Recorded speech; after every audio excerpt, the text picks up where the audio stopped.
Good evening. I'm Sean Roman, pinch hitting for Nisa Petrilli. I'm Jay Kaplan. I'm Steve Ferguson. And I'm Anthony Strait. And this is On the Sports Lines, the MidSummer Classic Edition.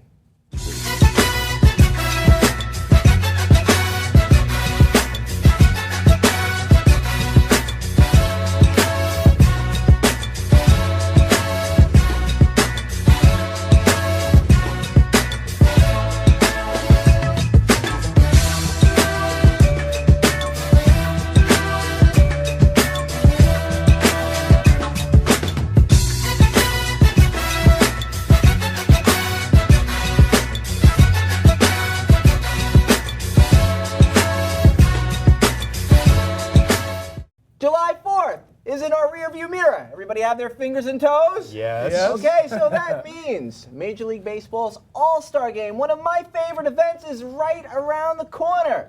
It makes it the perfect time to welcome back a couple of old friends of On the Sports Lines to talk about the Yankees and the Mets. All of that, plus the second half preview of both the American League and National League. As always, we would love to hear from you. So please email us at fanSpeak@onthesportslines.com. Send your tweets to @onthesportslines and your posts to facebook.com/onthesportslines. We just may read them on the show. We will, Sean. In what sure has been a very pleasant surprise to my good friends Nisa and Jay, the biggest Yankee fans here, the Yankees have been in first place in the American League East for a large majority of the season. That's 80-plus games. Here to discuss what has happened in the first half and what needs to happen in the second half is Katie Sharp, who writes for a Yankees blog, River Avenue Blues. Welcome back to the show, Katie. Hey guys, thanks for having me on again. All right, our illustrious panel, they have some questions for you. Jay, you can lead off. Katie, my friend, good to talk to you again. Yes, great to hear from you, Jay. All right, so back in April, I said that the Yankees pitching staff would be a strength, but there were a lot of question marks. There would still appear to be some. Which ones are requiring an immediate answer in the second half? Well, I think if you're looking at the staff and you're looking at the starters, CC Sabathia's line it sticks out like a sore thumb. Indeed. Yeah, His ERA is about a run higher than anyone else among the starters, and he's given up 19 home runs in Yep. first half of the season. So I think if you're looking for question marks and you're looking for answers, I think it starts right there. All right. Katie, it's Steve Ferguson. How are you? I'm doing great. Very good. My question for you is this as it relates to the Yankees. Are there any solutions for the lack of offense from the second base and shortstop positions? No, actually, Steve, I'm going to disagree with you there on the shortstop position. I think Didi Gregorius, he's improved his batting average, pretty much every month that he's been here by at least 20 points. He's hitting really well right now. He's hitting the ball a lot harder than he was in April. Come through with some big hits. And if you look at his line, kind of just maybe start. He's basically been a league average shortstop. Yeah. So I'm not really concerned about what we're getting from him. Okay. In terms of second base, yes, for sure. Yes. Definitely need an upgrade over Steven Drew. Is Luis Sojo still around? The absolute lowest batting average and the fourth lowest on-base percentage of any player in baseball. Wow. Not just second baseman, any player. Or if his home runs, you probably even wouldn't hear of him in the lineup. Yeah, I mean, he hits one home run every 15 games, and Joe Girardi says, "Okay, you're in the lineup for the next 15 games." Pretty much. But it's just not working out right there. The problem is though that they don't seem to want to give Rob Refsnyder a shot up here in the big league. Even though he's doing great down at AAA, this has improved, and he's hitting over 400 the last 10 games. Wow. So I mean, and if you look at the trade market, it's really, really thin. That's true. Base outside of Ben Zobrist. Right. And All Ben right, Zobrist Anthony. is probably going to cost you an Aaron Judge or a Luis Severino. Wow. Yeah. There's so That's many too teams much. that have needs, and so few are selling right now. True. Anthony. Anthony, what do you got? Hey, Katie, how you doing? I'm doing great. Thanks, Anthony. Okay, now 6 months ago, if you told me that at 39 and coming off missing a full season, that Alex Rodriguez would give you 276 batting average, 16 home runs, and 47 RBIs, I think you were nuts. But what do you think of Alex Rodriguez's season so far, the first half, just in terms of his production, how he's been able to, for the better part, stay out of the public attention, the media eye, but more importantly, how has he been able to fit in with the Yankees as a whole in terms of the roster and just as the organization in general? Where's it standing? I mean, there's one word. It's just incredible. I mean, I can't think of a more remarkable career transformation than the one that he's taken right now. I mean, he was a villain just a month ago, or just 6 months ago. He was considered a villain, and pretty much right now he can't do anything wrong. And it's just amazing how long he's come without causing any controversy. Hasn't said anything wrong. He's been pretty much a perfect model student. Yeah, he's kept his head down I and he's played think ball. that might be even more remarkable than the fact that his hitting revival. Yeah. Just the fact that he's been able to stay out of the spotlight and kind of be, maybe the most humble person on the team. It's great. A year away from the game may have done his body at 39. I think so. Yes. A load of Yeah, good. I mean, Like I some think boxers you're right. at that age, you take off, they come back refreshed and healed. Yep. I think that's a huge part of it. I mean, he is finally healthy. He hasn't been healthy in a few years. Katie, I got one question on the way the Yankees resolved their $6 million contract issue with A-Rod. That was very interesting for surpassing Willie Mays. He gets popular, so the Yankees, it looks like, from a public relations standpoint, they didn't want to push the issue, so they both decided to donate a lot of it to charity. Yeah. And then on the same day, Zach Hampel decides to give the $3,000 hit back to A-Rod and gets ripped off by the Yankees pretty much. How did they take advantage of the fan once again? Yeah, that was just incredible. I mean, but he said all the right things.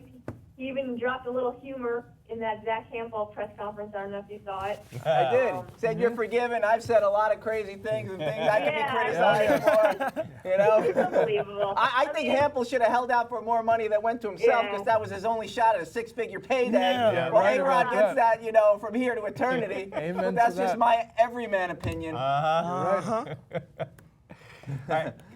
So, Katie, Katie, got anything else? do they win the division or not? Yes or no? I think they're going to win the division. I think that if Girardi has done a tremendous job managing his pitching staff. I think he's been very underrated. The way he's managed the bullpen, the starters.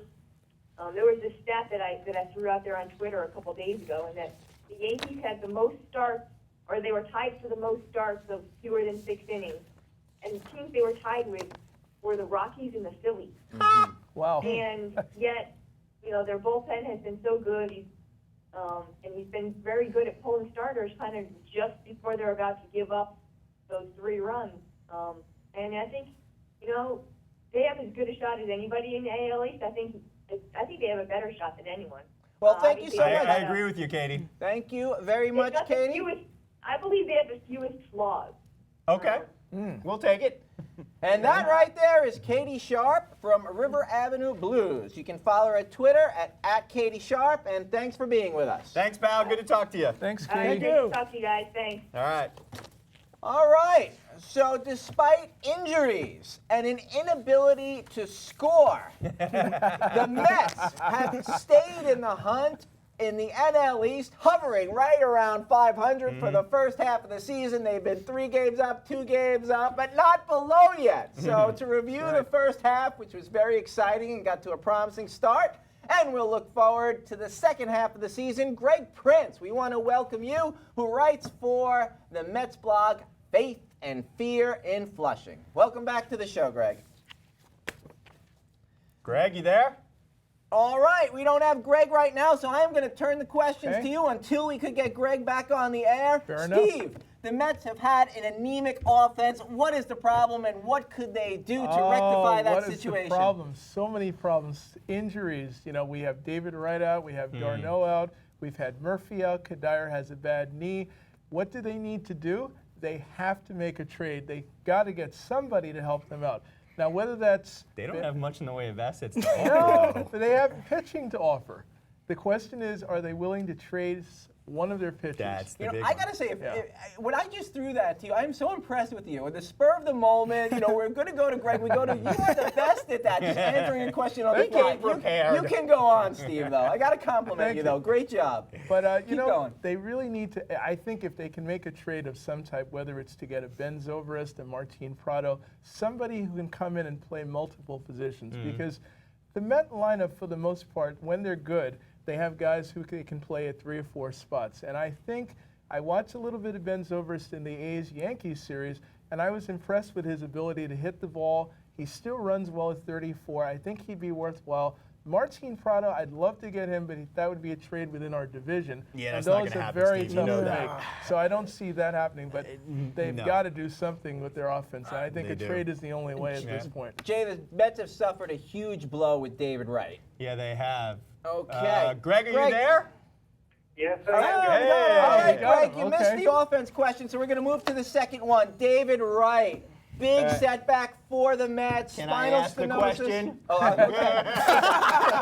Go ahead. Go Go ahead, Jay. Greg, how are you, buddy? It's Jay. Oh, doing okay. Good All talking right. to you. So David Wright goes down in April, spinal stenosis, which gets discovered when he is checked out after the hamstring injury. He's saying now he could conceivably be back sometime later in this season. What do you make of that, and what do you think they're going to get if he does come back? Given the time frame we're in, I can't see him coming much before September 1st when Okay. the rosters expand. At which point, it's just anybody's guess is a good one in terms of where the Mets will be. It's hard to see them maintaining their viability in a playoff race without any additional hitting, and David Wright would be a part of that. You know, this, to quote the great sports analyst Paulie Walnuts from The Sopranos, when it comes to backs, nobody knows anything. So I'm not David Wright's doctor, and I don't know that David Wright's doctor knows anything. And all we can, you know, kind of have faith in David's work ethic and commitment and all of that stuff. But at the end of the day, if he can't swing it back without pain, he's not playing. Fair point. Yeah. Anthony. Hey, Greg, how you doing this evening? Okay. My question is, and despite everything that's happened with the Mets, with the line with the injuries, the anemic offense, you gotta say Terry Collins done a really good job of just keeping the Mets in it. But going into the second half of the season, just how much of the hot seat Terry Collins on when you think about all the expectations that the Mets had at the beginning of the season? You know, I think given his actual status, which is to say he's only signed through the end of the season, I don't really think there's much of a hot seat. I mean, there will always be noise if they lose a few games in a row, and if it feels as if, boy, if they just did something dramatic, that would turn them around. But it's hard to blame, you know, the trajectory of the season on the manager when you had so many injuries. And conversely, when you have a team that, despite as many injuries as it's had, has stayed, you know, just a few games within Washington and within a few games within the Cubs for the wild card, you know, you can certainly pick apart anything Collins has done, whether it's his lineup, his bullpen, his game strategy, all of that. But I don't think he's in any real danger. How about if they're I under don't either. 500 at the end of the year? You know, if they begin to, at that point, I think it's almost like, well, what's the point of, you know, sending him away?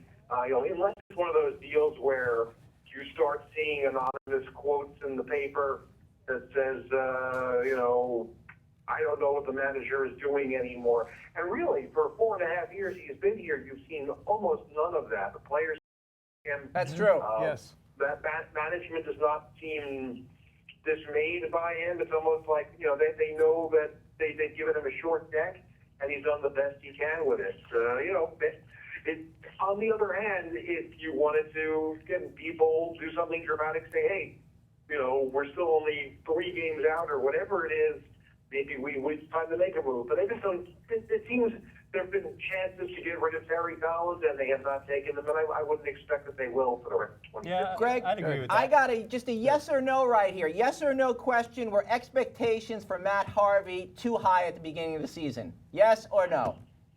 Yes. Okay. Yeah. Greg Prince. A little too high, I think. Thank you so much. That is Greg Prince from Faith and Fear in Flushing. And you can follow him at Twitter at Greg Prince. Thanks for being with us. Good to talk to you, buddy. Good All to right. be here. Thanks, guys. All right, Thanks, guys, Greg. you want to go around Major League Baseball? We do. Would you like to start with the upstart American League or the National League? Jay, you make the call. We're going to start with the American League, Okay. considering that's how I wrote it. Time to do this lightning round style. One analyst, one question and answer. Jay will start us off. Which American League team is a playoff lock at this point? I'm going to go out on a limb here and go with the Houston Astros.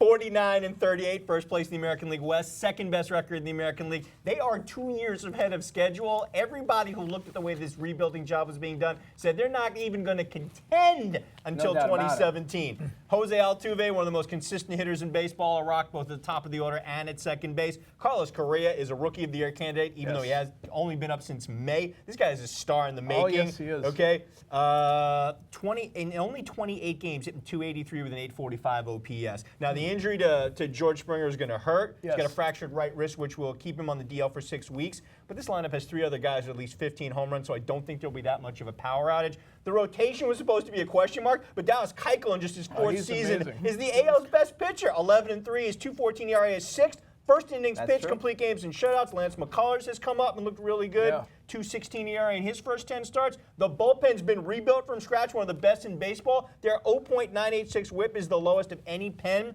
in the season's first half during the entire live ball era. Wow. Okay, and they all average at least 8 Ks per 9. I think the Angels are going to give them a fight in the AL West. Yes. Houston's once had a nice comfortable lead. It's down to a game and a half. But I think the Astros are going to do the impossible and complete the most stunning rebuilding project in MLB history and make the playoffs. Very good points, Jay. Well done. Anthony, what team is going to drop out from the American League of playoff contention? What kind of polar opposites here? So I'm picking the Astros to actually fall out of the pennant race I gotta altogether. hear this. And here's why. You talked about that pitching staff, McCullers, Velasquez. Guess what? Increased workload. This is the first time they pitched this many innings. We'll see. Minor or major league. McCullers already pitched 80 innings. His career high in the minors, 104. Velasquez, between minors and the Astros, 52 innings already. Then you talk about George Springer's injury. He's a key piece in our offense. They have a lot of home run hitters, but here's the problem. If they don't hit home runs, they're not a good offensive team. They only 244 average. That's 24th in the majors, which means if they're not hitting the ball out of the park, they're not scoring any runs whatsoever. then those footprints is the Angels, and this is why. Since that 18-7 start, they're 31-31 cents. They had the biggest division lead out of anyone at 7.5, and it shrank to 1.5 game because they've only been playing just about 500 the last 10. The Angels, they've been on fire, 91 cents. So basically, when you look at their home run hitter, they're too reliant on the home run. Maybe. 39-22 when they hit a home run. All right, Anthony. When they're Thank not you hitting very the ball much. park, I mean, that's We'll it. see. if I had to vote Yeah. between the two of you, I'd say Jay made the more persuasive case.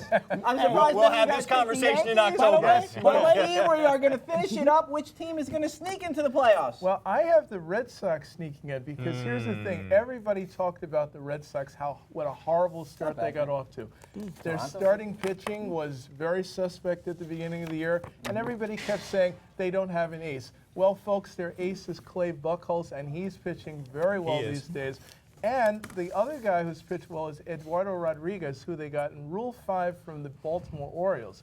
And Wade Miley, who was awful at the beginning of the year, Yes, he was. he has really pitched well lately. He's been very solid as their number 3 starter. Their offense, which wasn't clicking either earlier in the year, David Ortiz now has 15 home runs.